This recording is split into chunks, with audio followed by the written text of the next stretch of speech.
Évangile de Jésus-Christ selon saint Jean. En ce temps-là, quand Lazare fut sorti du tombeau, beaucoup de Juifs qui étaient venus auprès de Marie et avaient donc vu ce que Jésus avait fait, crurent en lui. Mais quelques-uns allèrent trouver les pharisiens pour leur raconter ce qu'il avait fait. Les grands prêtres et les pharisiens réunirent donc le conseil suprême. Ils disaient : « Qu'allons-nous faire ?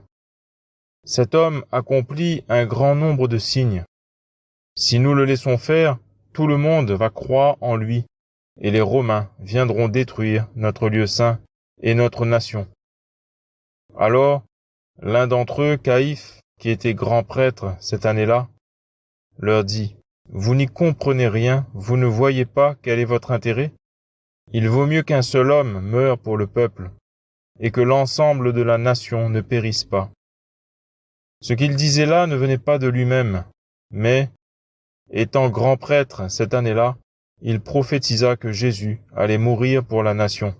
Et ce n'était pas seulement pour la nation, c'était afin de rassembler dans l'unité les enfants de Dieu dispersés. À partir de ce jour-là, ils décidèrent de le tuer. C'est pourquoi Jésus ne se déplaçait plus ouvertement parmi les Juifs. Il partit pour la région proche du désert, dans la ville d'Éphraïm, où il séjourna avec ses disciples.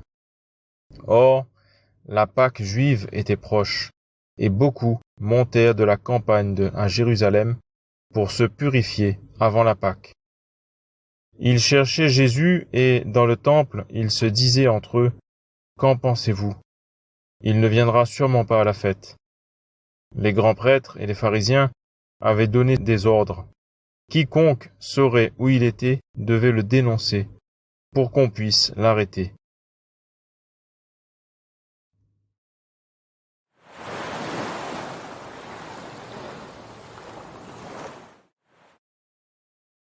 Le livre du ciel, tome 24, 23 août 1928. Après quoi, j'ai continué ma ronde dans le Fiat. Et comme j'accompagnais mon aimable Jésus dans sa vie ici-bas, j'ai ressenti de la pitié pour lui, en arrivant à ces points où il se trouvait tout seul, sans même sa céleste mère, comme au désert, et durant les nuits de sa vie publique, lorsque, se retirant à l'écart, il restait seul, à l'extérieur, loin des habitations, à prier et à pleurer pour notre salut. Et je me disais : mon Jésus, ta petite fille n'a pas le cœur de te laisser seule. Je veux me tenir à tes côtés, et, si je ne peux rien faire d'autre, je veux te murmurer à l'oreille : je t'aime, par égard pour ta solitude, tes prières et tes larmes. Donne-moi le royaume de ta volonté. Dépêche-toi. Vois comme le monde est en train de tomber. Ta volonté le mettra en sécurité.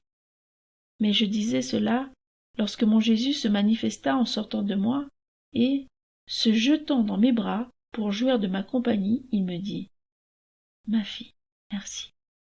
Je t'attends dans chacun de mes actes pour pouvoir dire : la petite fille de ma volonté ne m'a jamais laissée seule. Tu dois savoir que cette solitude me pesait beaucoup, car celui qui était venu pour tous et les cherchait tous devait être demandé par tous. Je ressentais vivement pour chacun d'eux la douleur de la solitude dans laquelle ils me laissaient, et mon regard continuait à chercher pour voir si quelqu'un attendait et aimait ma compagnie. Et bien souvent, j'ai vainement recherché ce réconfort. Cependant, tu dois savoir que dans cette grande solitude où me laissaient les créatures, je n'étais jamais seule. J'avais la compagnie des anges et celle de ma maman, car bien qu'elle fût loin, ma divine volonté m'apportait ses battements de cœur et tous ces actes qui me faisaient cortège pour me tenir compagnie.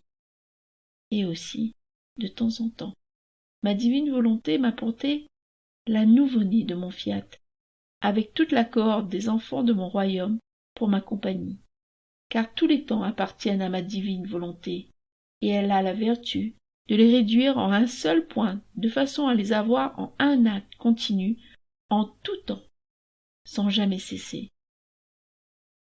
De plus, comme l'âme se souvient de ce que j'ai fait, et veut être avec moi, elle prépare le vide en elle-même, où placer le fruit de ce que j'ai fait et souffert.